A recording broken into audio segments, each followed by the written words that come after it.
Bonjour à tous et bienvenue sur la chaîne Astro. Aujourd'hui j'ai le plaisir d'accueillir quelqu'un que vous connaissez en réalité déjà puisque je l'accueille avec plaisir sur certains lives sur la chaîne, à savoir Freddy Bourgeois, administrateur du groupe Astromatos sur Facebook. Pour de nombreux astronomes amateurs, construire un observatoire apparaît comme le Graal et c'est bien naturel. Avoir un instrument intégralement automatisé que l'on peut commander au chaud depuis notre salon, c'est quand même le top.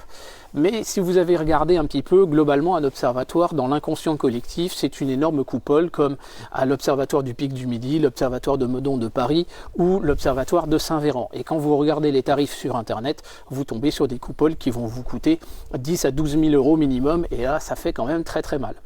Bien évidemment, il est tout à fait possible de faire des observatoires beaucoup moins chers et je pense qu'il est très intéressant de nous inspirer de ton expérience, Freddy, puisque tu as réalisé finalement ce bâtiment à partir carrément simplement d'une vieille piscine hors sol. Donc c'est quand même pas mal de récup. Ouais. Et donc du coup, énormément d'économies. Mais fabriquer un observatoire, ça consiste également à automatiser son télescope. Et ça, là-dessus, si on ne nous donne pas un peu le pied à l'étrier, et c'est un petit peu le rôle de ton groupe sur Facebook, c'est plein de petites astuces pour savoir justement comment commander la mise au point donc du télescope à distance, le dispositif bien évidemment d'autoguidage, le dispositif de commande de l'imageur, en l'occurrence toi tu utilises un appareil photo Canon. Oui, le 1000D. Voilà, donc le commander et récupérer les photos, mais également bien évidemment toute l'opération du go-to de l'instrument via EQMOD. Donc dans cet épisode je vous propose 3 parties. Nous allons voir dans un premier temps finalement tout ce qu'il y a autour de l'instrument et les différents câblages qui ont été réalisés et voir un petit peu des petites astuces mises en œuvre par Freddy. Dans une deuxième partie, nous allons voir la construction de l'observatoire proprement dit, parce qu'il y a quand même quelques secrets sous cette dalle de béton. Et je pense que c'est très important d'en parler, parce que ça détermine véritablement la fiabilité de l'observatoire proprement dit.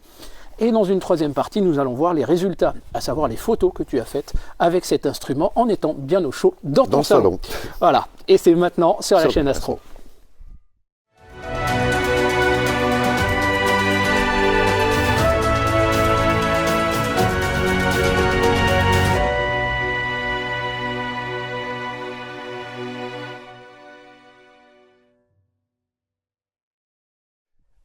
Donc Freddy, ce que je te propose, c'est que je vais passer derrière la caméra, et puis toi, tu vas nous ouvrir, finalement, tu vas pousser le toit, et tu vas nous montrer un petit peu la visite du propriétaire de ton observatoire. On va essayer de faire ça au mieux. Bon bah Freddy, je te suis. Allez, c'est parti. Donc voilà, c'est un simple chalet, et puis on va commencer par ouvrir le toit. Alors il n'est pas motorisé, il faut un peu de bras, mais ça s'ouvre. D'une main en fait, tout simplement. Voilà. Et donc en fait, on a tout un système de rails que tu as fabriqué. Exactement. Dans le bois tout simplement. Voilà. Donc on découvre ton instrument, c'est un Skywatcher 200 par 1000. Le PDS, sur une monture EQ6 modifiée Kitro One. C'est ça, oui. C'est l'ancien modèle, elle a une dizaine d'années. Elle a été modifiée à Rouen il y a à peu près 5-6 ans par son ancien propriétaire. Donc on va expliquer l'intérêt, c'est qu'on a un entraînement par courroie, donc on a moins d'erreurs périodiques. Ça ressemble un peu plus à l'EQ6R. Voilà. Ok, donc on reconnaît d'ailleurs là tout de suite au fond, ici, ton écran à flat positionné directement dans la position de parking. Là aussi, truc et astuce. L'instrument est pile poil aux bonnes dimensions et par rapport au toit pour ne pas se toucher quand tu ouvres le toit. Voilà. Ok, donc un télescope, on a l'habitude d'avoir un télescope, une monture et un imageur. Donc ce que je te propose, c'est qu'on va s'intéresser à cette première partie qu'on connaît d'ailleurs classiquement, l'imageur. Tu as donc un Canon EOS 1000D. C'est cela. Alors je vois plein de petites astuces. Alors attends, viens à côté de moi. Voilà. Oui. Hop. Plein de petites astuces. Tu as masqué l'œilleton pour éviter les lumières parasites. C'est très astucieux. Oui. Tu as donc 2 câbles qui sont branchés dessus. Celui-ci, c'est le câble qui permet le remote, qui est la commande par ordinateur. Avec quel logiciel? J'utilise la suite EOS Utility. Ok, tout simplement. Oui. Voilà, et à côté, de l'autre côté, tu as une fausse batterie. Et de l'autre côté, donc c'est une fausse batterie que j'ai conçue moi-même. Donc c'est une batterie qui a été vidée de son accu. Voilà. Ceci dit, on en trouve à 5-10 euros. Oui, mais disons que c'était plus simple de faire comme ça. Je l'ai vidé de son... Encore une fois, c'est pour amoindrir les tarifs. Voilà, les trucs et astuces pour faire quelque chose qui fonctionne très bien. Tout simplement. Voilà. Donc elle est vidée de son accu et elle est alimentée via ce petit boîtier. Alors on va parler de l'alimentation. Ton alimentation globale, elle se situe là-bas derrière. Elle se situe là-bas, donc c'est une alimentation stabilisée. Voilà, tout simplement. C'est les et qui va avoir largement la puissance, donc tu as au moins 3 ampères, un truc là-dedans. C'est une 7-9 ampères. Oh bah carrément. Ouais. Voilà. Donc tu arrives ici sur ce boîtier-là, sur ta monture. Oui, en 12 volts. En 12 volts. Donc tu vas alimenter la monture d'un côté. Oui. Tu vas alimenter via un convertisseur type LM317, tu vas aller alimenter ton appareil photo numérique. Et tu as une troisième alimentation pour le focuseur. Made in Raphaël Mao. Voilà, ouais, donc coucou Raphaël. Coucou Raphaël. Voilà, Raphaël Mao que vous connaissez, que vous avez déjà entendu sur la chaîne à plusieurs reprises. Et donc c'est le dispositif qu'on voit là avec un moteur NEMA, avec donc un système d'entraînement par courroie qui fait varier la mise au point de l'instrument. L'énorme intérêt, c'est que du coup tu vas pouvoir faire un étalonnage de la mise au point par détection de la taille des étoiles. Oui. Et donc lui-même automatiquement va trouver la mise au point, tu n'as même pas besoin de masque de Bahtinov. En théorie, oui, mais je le fais pas, je le fais via FHM en fait. Ouais, je ne le fais pas automatiquement, je le fais quand même manuellement. Ouais, d'accord. Tu fais pas simplement la courbe et puis hop, vas-y, sélectionne. Non, je préfère peaufiner moi-même sur les aigrettes, vraiment. Ok. Ouais. Là-dessus, donc, on a parlé de l'alimentation. La monture, bon, ça reste assez simple. On va s'intéresser un tout petit peu à la colonne. Donc, bon, c'est une colonne en béton. On va aller un peu plus loin après ça au niveau de la construction. En fait, ce qu'il faut comprendre, c'est qu'il y a 350 kg de béton en dessous. Il y a quasiment 450, voire une demi-tonne. Voilà. Et il y a un joint de dilatation, c'est-à-dire que quand on marche là, oui, il n'y a pas de vibration qui remonte dans la colonne. Qui remonte sur l'instrument, donc ça c'est génial. Alors on va s'intéresser à une deuxième partie, ça va être justement les autres équipements. Je vois que tu as très astucieusement avec des petits Colson là, fixé une petite lamelle en bois, là, tout simplement en contreplaqué. Oui. Et tu as pas mal de choses qui se passent encore, parce qu'on n'a pas fini d'automatiser notre instrument. On a dit que l'appareil photo numérique s'était commandé, ça y est. Tu as une caméra de guidage pour utiliser PHD par exemple. Oui. C'est une ASI 120 MC, avec une lunette 80-400 Skywatcher. Voilà, 80-400 Skywatcher. Et ça arrive en fait, ça, sur ce petit boîtier. C'est un hub USB 3, donc USB de ce côté-là. La petite caméra ASI, c'est pas la 120S, donc c'est effectivement de l'USB 2. L'appareil photo, il est en USB 2 également. Le focuseur également. Voilà, le focuseur également. Donc ça, c'est le boîtier du focuseur, c'est ça? C'est ça, c'est le boîtier de contrôle. Oui. Donc tout ça, c'est du Made in Raphaël Mao également avec un Arduino. Il manque une dernière chose, c'est de commander la monture. Donc il va falloir que tu nous expliques un petit peu ce que tu fais. Je vais passer de l'autre côté, tu vas nous montrer un petit peu les donc en fait, le dernier câble, c'est le fameux câble Qmode qu'on peut trouver dans le commerce, dans tous les magasins. Mais il fut un temps où je l'ai concevais moi-même. Donc voilà, la puce FDTI est à l'intérieur du port USB. Et de là, je pars à la monture. Alors, ce qu'il faut savoir, c'est que les anciennes montures Q6 disposaient d'un port DB9 et non RJ45 comme sur les nouveaux modèles. Et j'ai simplement mis, moi par préférence, un plug qui fait la jonction DB9 RJ45, ce qui me permettait de pouvoir tester les câbles lorsque je les concevais, que je les envoyais à ceux qui me les demandaient. Mais sinon, je pourrais très bien rester en DB9. Voilà, c'est juste par facilité que j'ai fait ça. Voilà, donc tous ces câbles-là, ça arrive au final sur un hub USB, oui. Qui descend là avec un câble USB, qui arrive dans ta colonne, ça passe sous sol. Ça passe sous sol, ça ressort. Et ça ressort là, et ça arrive sur l'ordinateur. Voilà, avec un seul câble. Avec un seul câble. Donc maintenant qu'on a vu toute cette partie-là, qu'est-ce qu'on a encore à ajouter par rapport aux automatisations? Finalement pas grand-chose, parce que là en réalité tout est fait. Oui. L'écran à flat, tu l'as mis exactement en face dans la position de parking. Parking central. C'est très astucieux, puisque la position elle est directement mémorisée par Qmode. Donc à la fin de ta session, tu recouches le télescope, tu le ranges, tu fermes ton toit et tu peux faire tes flats. Je fais les flats, je mets le bouchon, je lance les darks et puis voilà. Et j'ai un master offset qui est tout le temps très d'avance. Voilà, donc ce qu'on va faire, c'est que on va remettre le toit de façon à pouvoir voir un petit peu l'écran d'ordinateur et tu vas nous montrer justement un petit peu les différents logiciels que tu utilises. Oui, on peut peut-être aussi ajouter Donc pour relier le PC de contrôle à l'ordi de salon, j'ai un câble réseau RJ45. Donc c'est un catégorie 6 triple blindage qui permet de rester en extérieur, qui fait un peu plus de 35 mètres de long et qui me relie à la tour de contrôle général bien au chaud. Voilà, tu utilises TeamViewer, c'est ça? TeamViewer, oui, c'est C'est suffisant. un logiciel qui permet de prendre surveiller les le courbes. contrôle d'un ordinateur depuis un autre.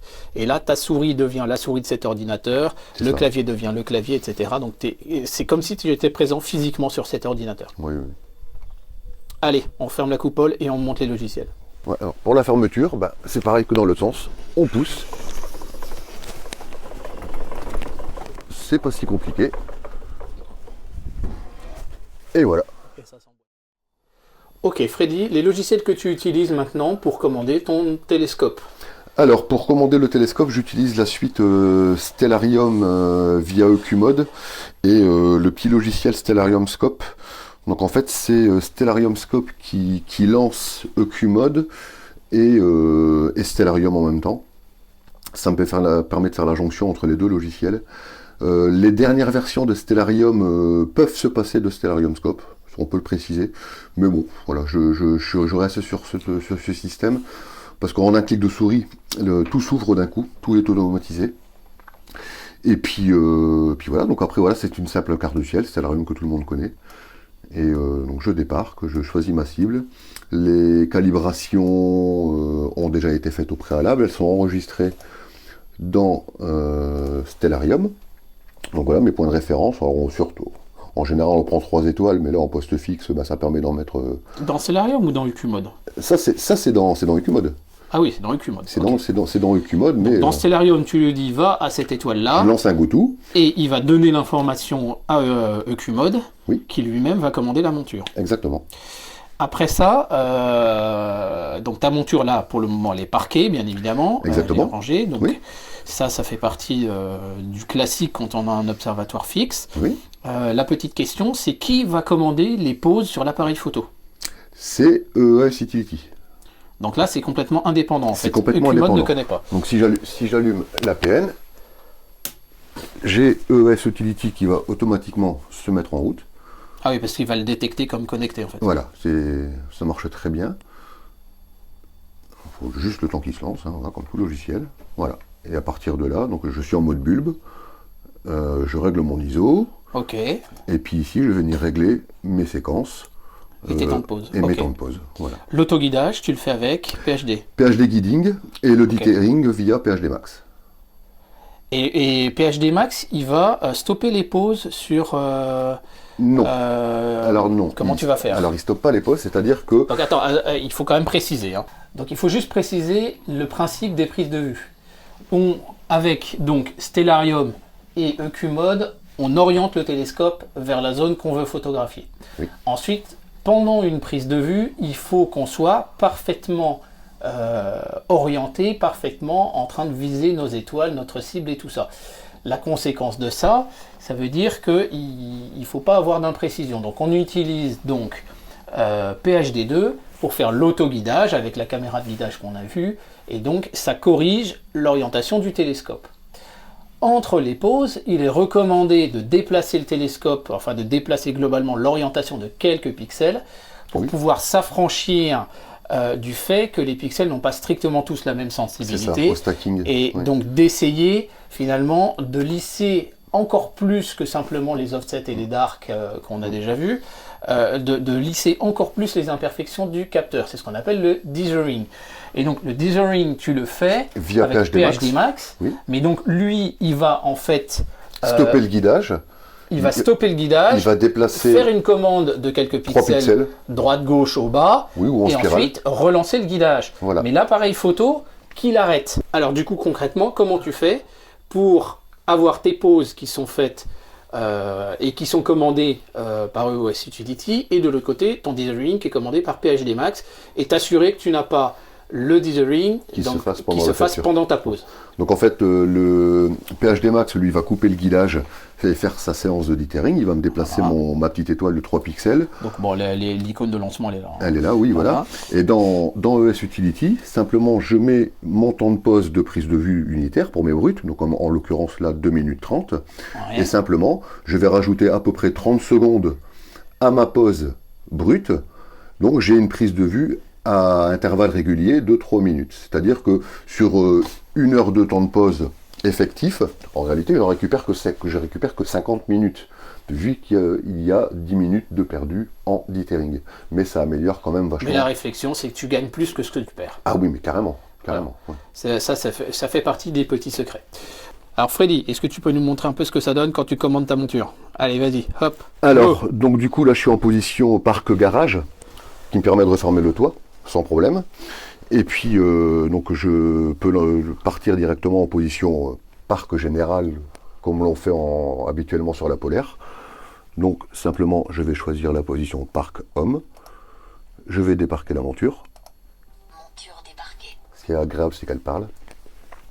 Et je vais lui lancer sa commande pour la mettre en position parc homme. Et c'est parti. Donc là, on entend bien la différence de bruit entre l'ancienne EQ6 qui normalement fait un bruit un peu plus de crécelle avec ses moteurs. Et là, on entend quand même un peu plus le bruit du système de courroie. Un petit truc intéressant, tu as une petite protection thermique là derrière. Oui, j'ai mis... Parce que les protections thermiques supérieures, on connaît tous, mais la protection arrière, elle est hyper importante quand on fait du poste fixe parce que ton télescope est déjà tellement parfaitement à température que là, quand ça baisse, il va prendre la rosée tout de suite. Exactement. Moi, j'ai quand même une bande chauffante au niveau du primaire. À savoir que j'ai très rarement de rosée ou de buée sur le secondaire, qui lui tourne le dos au ciel. Par contre, le primaire a tendance à s'embuer rapidement. Donc j'ai la résistance chauffante, et puis j'en ai également une sur la lunette. Ouais, classique. Voilà. Et donc là, on est orienté vers la polaire. Ah là, on est plein nord, là. Bon, mais c'est le nord. Hein, c'est le nord, oui. Il y a 3 semaines, il faisait moins 16. Avant-hier, on avait 20 degrés. En été, ça va, parce que tu as 0, 0,1. Mais l'hiver, ça descend, ça descend, ça descend. Moins 10, moins 20, moins 30. Hier, il pleuvait, aujourd'hui, il fait du brouillard. Et voilà, là, on se gèle les pieds, il faut être honnête. Ah. Moins 40. C'est le nord. Voilà. C'est énorme. Bon, allez, maintenant on va regarder un petit peu l'histoire de la fabrication de cet observatoire. Je pense qu'il y a beaucoup de choses sympas à dire aussi. Ok Freddy, merci de nous accueillir dans ton salon. Est-ce que tu peux nous présenter un peu la construction de ton observatoire? Donc voilà, donc il a fallu déjà faire du repérage en jardin pour trouver l'endroit où le ciel était le plus ouvert possible, tout en trouvant les bonnes hauteurs de colonnes finales afin de pouvoir passer au-dessus de la haie notamment. De la haie notamment, j'ai le jardin qui est vraiment bien protégé. Et donc voilà, il a fallu faire des tests. Donc, voilà, donc là on a par exemple une position parc pour moi trouver les hauteurs de parois de l'observatoire en lui-même. Ensuite, on a une position sur l'écliptique planétaire. Donc voilà. Écliptique, position basse. Hein. Position basse, hein, ouais, position basse. Donc j'arrive à... moins 23 de déclinaison, qui correspond au plus bas de Jupiter, de Saturne, oui, etc. Et en réalité, j'arrive même à descendre, parce qu'une fois que ça a été terminé, je me retrouve quand même un peu plus haut, et je descends facilement à 12-15 degrés d'élévation. Nickel. Plein sud. Voilà. Et donc là, on est en position parc polaire. Donc là, voilà, j'ai un ciel très ouvert. Ça fonctionne bien. Donc ensuite, c'est la fameuse piscine qui m'a permis de construire cet observatoire. Donc c'était une énorme piscine hors sol qui était dans un gîte rural pas très loin d'ici, qui partait à la décharge. Au départ, je pensais l'installer dans le jardin, mais 21 mètres cubes, beaucoup d'entretien, donc non. Donc j'ai simplement eu l'idée de récupérer tout le bois. Donc il y a un paquet de planches, c'est du bardage, type bardage de palissade de jardin, simplement le gros avantage c'est qu'il fait 45 mm d'épaisseur. Donc tu peux mettre du poids dessus à partir du moment où c'est bien aligné. Ah oui, ça bouge pas, c'est costaud, et c'est un tech traité imputrescible, vu que ça vient d'une piscine, il risque pas de pourrir dans le temps. J'ai simplement pris la peine de le raboter dans un premier temps pour récupérer la couleur naturelle du bois, qui était quand même plus propre. Ça mange pas de pain. Donc là, on a une partie du ferraillage qui sera mis à l'intérieur de la colonne par la suite. Donc ça se trouve chez Brico Dépôt, c'est du fer tort, c'est du carré 10-10. Ça coûte 3 fois rien en longueur. Voilà, quoi. C'est hyper simple. Donc là, on a le jalonnage et l'implantation avec les dimensions de l'observatoire en lui-même. Donc j'ai commencé par déjà planter mes 4 jalons pour moi savoir à peu près où j'allais m'en aller en dimension. Ensuite, j'ai fait mon trou de fondation pour la colonne. Je suis descendu à 80 cm de profondeur et j'ai fait à peu près 70-80 de large également.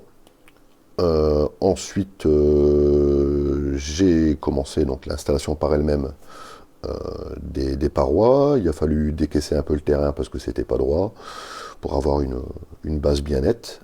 Donc là, effectivement, les chevrons, les côtés, ça c'est acheté, c'est plus de la récup. Bon, des chevrons comme ça coûte 5-6 € chez Brico Dépôt. Voilà, ça coûte pas très cher non plus. Je travaillais, c'était l'été, donc ça me permettait de travailler tard le soir sans embêter personne, les voisins étaient en vacances. La petite astuce a été plutôt que de mesurer chaque planche au centimètre près, avec des risques de coupe de travers, l'idée a été simplement de venir les poser complètement les unes au-dessus des autres, et puis venir après avec une scie de charpentier, simplement de suivre le chevron, afin d'avoir une coupe nette précise, et ça évite les galères de mesure. Ça fait gagner du temps. Énormément. Voilà, la scie elle est là en bas, une bonne petite scie, ça marche très bien. Donc voilà, on avance dans le projet. Pour l'instant, je n'ai toujours pas décaissé le sol. J'ai laissé volontairement la façade ouverte justement pour pouvoir intervenir dedans et couler par la suite le béton. Donc une autre vue. Donc là, avec la porte déjà d'installer. Là, on en arrive au système qui sera le toit ouvrant. Donc j'ai commencé par faire un encadrement précis aux dimensions des parois en elles-mêmes, avec 4 roulettes qui sont parfaitement réparties, c'est-à-dire que j'ai pris le milieu et j'ai redivisé par 2, de façon à ne pas devoir... L'observatoire fait 2,50 m de long.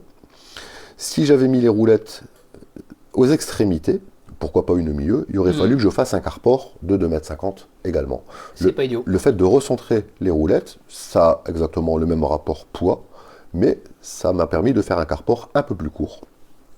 Ça fait gagner de la place. Donc voilà l'ossature de la charpente en elle-même. On la voit un peu plus proche. Donc c'est du travail quand même à l'ancienne, voilà, avec des coupes d'angle, des équerres par-ci par-là, mais voilà, il y a de la bonne coupe, c'est mesuré au rapporteur. On voit les roulettes, donc c'est de la roulette pareil, un Brico Dépôt, c'est pas que je fais de la pub pour eux, mais une roulette comme ça coûte 12 €. Ça peut porter 70 kg la roulette. Donc il y en a 4, on fait la preuve par 4, je pourrais y mettre facilement 280 kg. Le toit ne fait pas ce poids-là. Il fait combien là, tu sais pas? Là, le toit il doit faire 110 kg. Ouais, quand même. À peu près, ouais. Donc là on en arrive à faire des rails. Ah voilà, alors plutôt que d'utiliser des rails métalliques qui là aussi peuvent vite revenir onéreux, je suis parti tout le temps dans l'idée de travailler le bois sur des chevrons de 5 mètres que j'ai dégauchis de façon à faire la rainure dans laquelle la roulette passe à l'intérieur. Attends, la pièce au final c'est ça. Hein. Alors, la partie de droite là c'est juste un support. Alors attends, regarde, on peut revenir un peu en arrière. Il y a une courte vidéo. Ça va faire un peu de bruit. Mais donc là on voit voilà le rail. Et c'est 2 morceaux de bois différents en fait. Non, c'est un morceau de bois. Je travaille dans la masse. Voilà. Là tu as 2 chevrons là. Là en fait voilà, donc il y a le chevron brut de pomme et le deuxième dans lequel je suis en train de travailler ma première. Okay. Voilà. Et le premier il est venu quoi? Il est de l'autre côté, il y a 2 rails. Allez. D'accord. Ah oui, tu as raison, les 2 font 5 mètres. Donc là, en fait, tu l'as fait 2 fois. Là. Ah oui, tu as fait 2 fois la longueur. Donc ça va, je t'ai fait 2 fois cette longueur. Il y a 2 fois 5 mètres. Okay. Voilà. Alors, donc voilà, là, en fait, on les revoit ici. Fixes, là, voilà. Donc en fait, voilà. Donc j'ai fait ce fameux carport qui m'évite d'être beaucoup. Avec 2,50 m, il serait arrivé quand même à peu près jusqu'ici. Donc là, j'ai pu gagner 70 cm environ.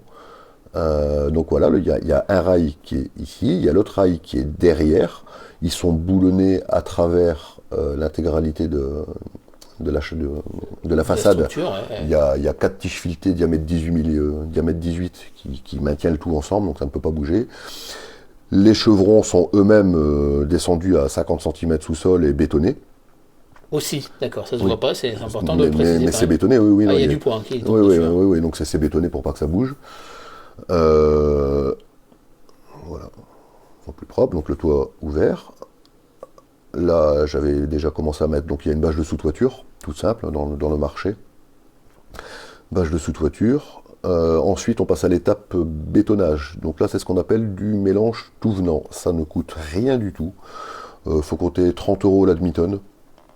C'est un mélange de sable grossier et de vieux cailloux qu'on utilise en général pour faire du bétonnage extérieur, notamment de terrasse.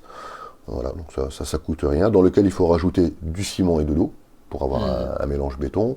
On part souvent sur une base 2 tiers, 1 tiers. Donc 2 tiers de mélange tout venant, 1 tiers de ciment, quelques litres d'eau. Et du coup, tu as ramené une bétonneuse qui tourne, Je machin, l'ai fait tout ça? non, à la brouette. Tu as tout fait à la brouette? À la brouette. Tu as tout mélangé dans ton brouette? À la tout ça. brouette, Ouais. une brouette par brouette, voilà. Ah, ok. Et puis là on passe, donc c'est le tuyau alors c'est un diamètre 400, c'est gros diamètre, mais de récup, parce que par contre ça c'est pas donné, encore on regarde les tarifs, donc c'est de la récup, voilà. J'ai de la famille qui travaille dans le bâtiment, ouais, et puis j'ai travaillé dans le bâtiment, donc effectivement il y a énormément de récup, hein, c'est ce qu'on disait tout à l'heure, c'est vraiment fait avec les moyens du bord.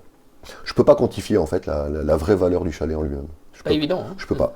En visserie par exemple, je peux vous dire que j'en ai eu pour 150 €.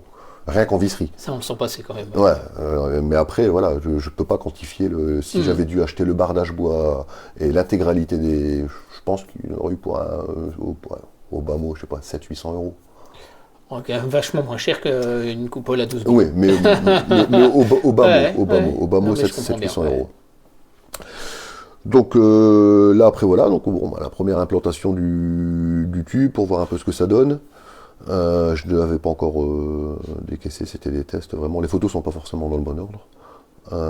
Là voilà, donc le sol décaissé pour récupérer les niveaux. Il y a déjà une première semelle de béton qui a été coulée au fond afin de fixer droit l'armature métallique. Un minimum, ouais. Ensuite, on vient poser le PVC dans lequel j'ai incrusté ma gaine technique qui me permet par la suite de passer ma rallonge USB 3, l'alimentation, voilà. Donc on peut voir une vue du dessus. Donc ensuite on règle tout de niveau. J'ai installé un joint de dilatation qu'on verra plus précisément sur la photo d'après, on pourra en parler. Donc c'est de niveau. Ensuite on passe à la partie, donc le joint de dilatation on peut le voir là, donc tu peux zoomer, voilà.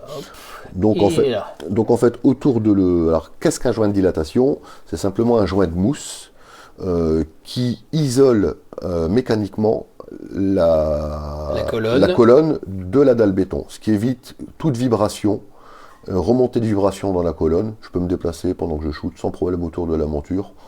Je risque pas de faire trembler quoi que ce soit. Et techniquement, c'est le reste du tapis de sol qui t'a servi pour l'isolation du tube. Pour le pare-buée. Tout simplement. Ouais, c'est du tapis de sol Décathlon. Donc ensuite, c'est vraiment de la bonne astuce. Voilà. Donc il y a ce qu'on appelle un polyane. Donc c'est un simple plastique en fait, hein, qui évite les remontées d'humidité du sol dans la dalle béton en elle-même. Toute dalle béton doit en théorie être ferraillée pour éviter de fêler avec le temps.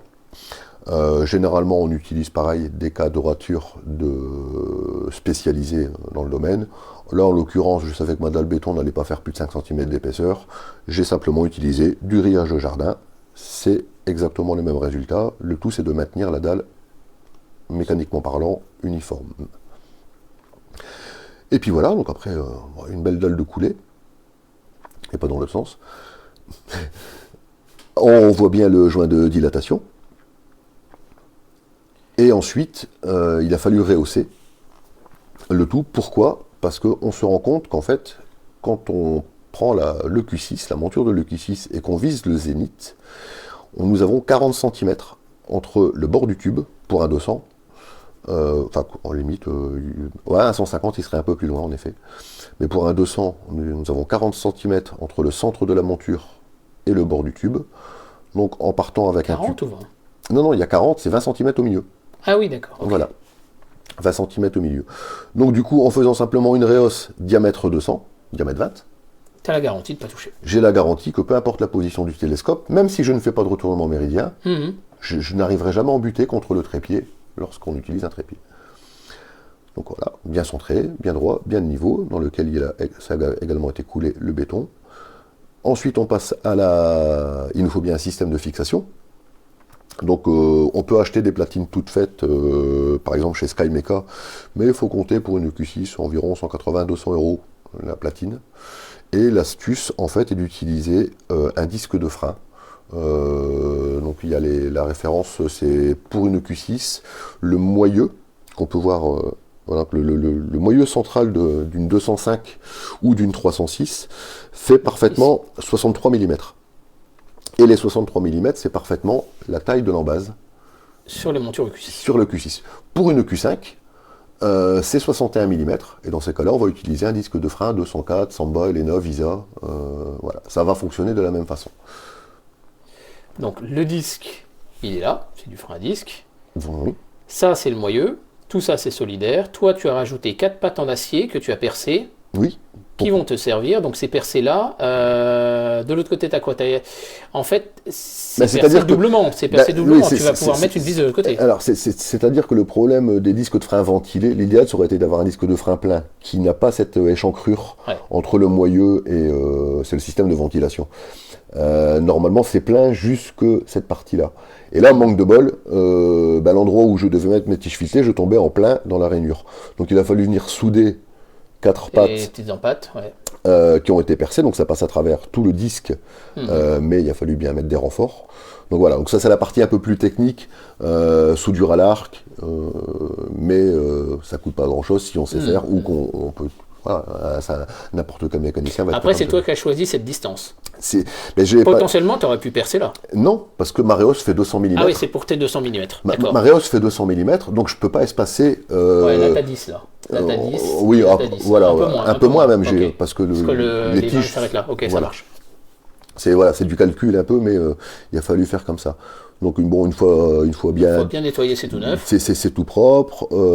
Donc là on voit, voilà, donc pour expliquer le fonctionnement. Donc la tête de monture est posée dessus, et par en dessous on voit bien que nous avons les fameux 63 mm. Il n'y a aucun Ouais, jeu. c'est impeccable. Ça passe vraiment. Donc voilà, pile là, poil. tu as percé l'autre côté du disque. Là. Voilà, donc Ouais. en fait c'est pour ça qu'il y a les petites tiges que j'ai dû remettre au-dessus, vu que c'est un disque ventilé, il est creux. Mais là sinon on voit bien donc les 4 trous qui vont venir me permettre de l'enfiler sur les tiges filetées.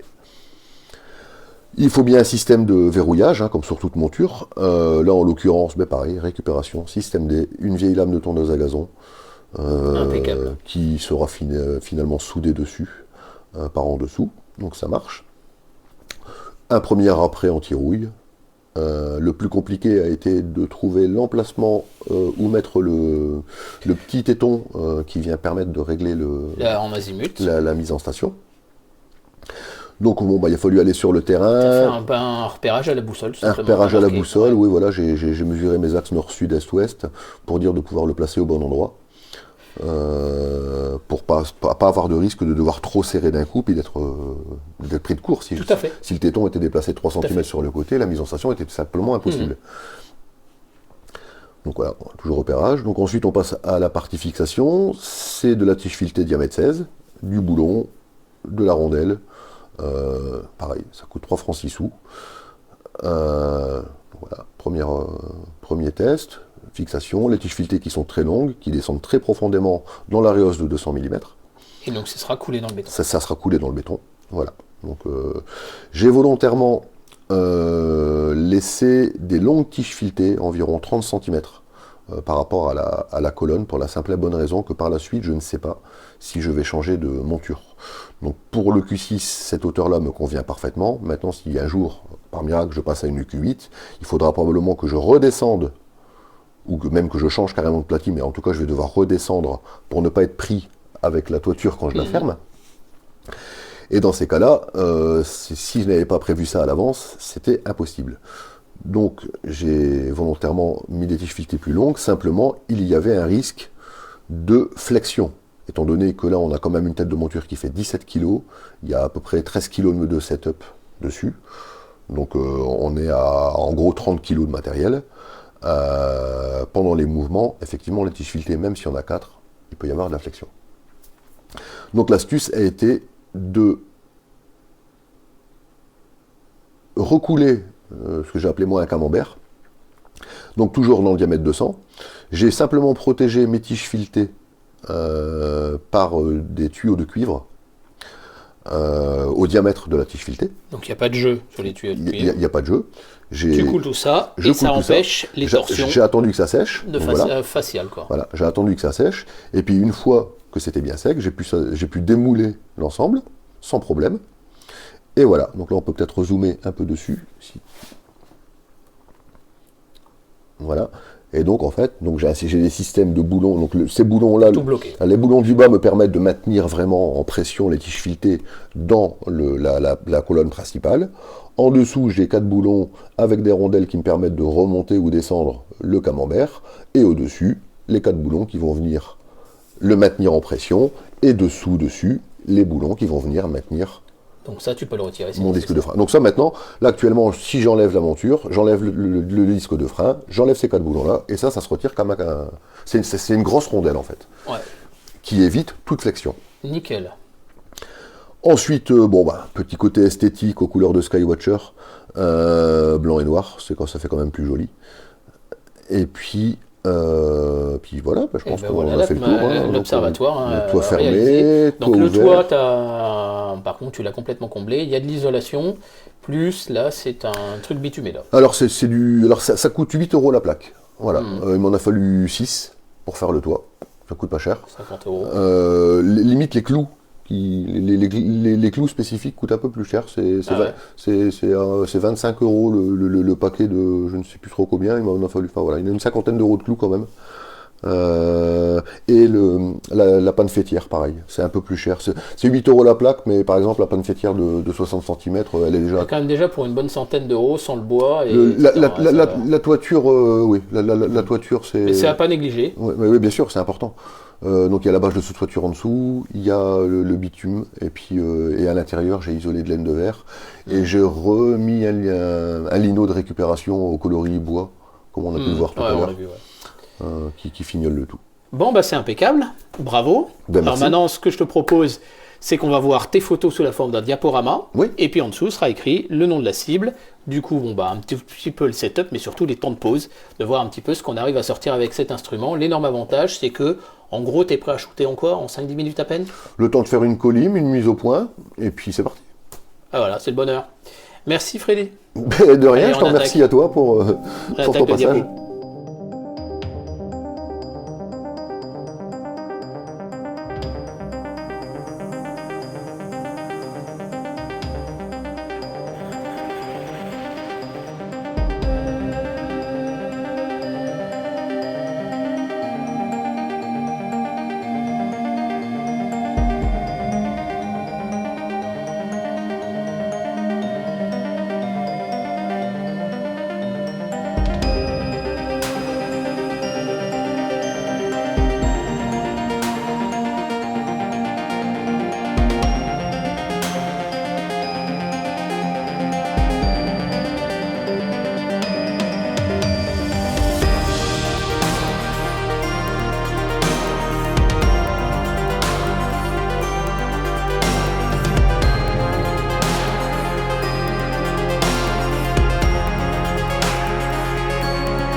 Voilà, donc j'espère que cet épisode vous aura plu.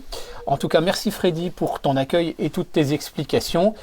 Mais Maintenant, merci à toi vous aurez un petit peu plus de concret quand vous entendrez la voix de Freddy donc dans les lives, à savoir un petit peu qui il est et un petit peu quel est l'observatoire qu'il utilise désormais donc de chez lui.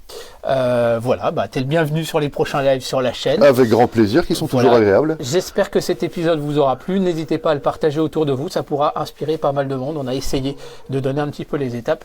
Pardonnez-nous, c'était un petit peu long.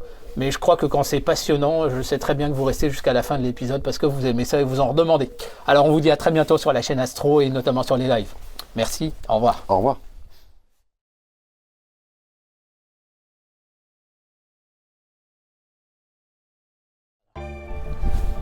Bonjour à tous et bienvenue sur... Alors, tu forces le sourire parce que de toute façon on a toujours tendance à fermer le visage quand on parle, quand on est concentré. Donc tu vois, bonjour à tous. Ouais, comme ça, je le fais à chaque fois. Je reste naturel, moi. Voilà. Hop, on y va. Sinon, ça fera pas naturel, justement. Freddy, je te suis. Allez, c'est parti. Donc voilà, donc c'est un chalet qui a été construit entièrement avec du... Ça commence bien. Du gros œuf. Je vais me mettre en vibreur. On recommence, voilà, c'est pas... On y va. Ok Freddy. Bêtise et bêtise.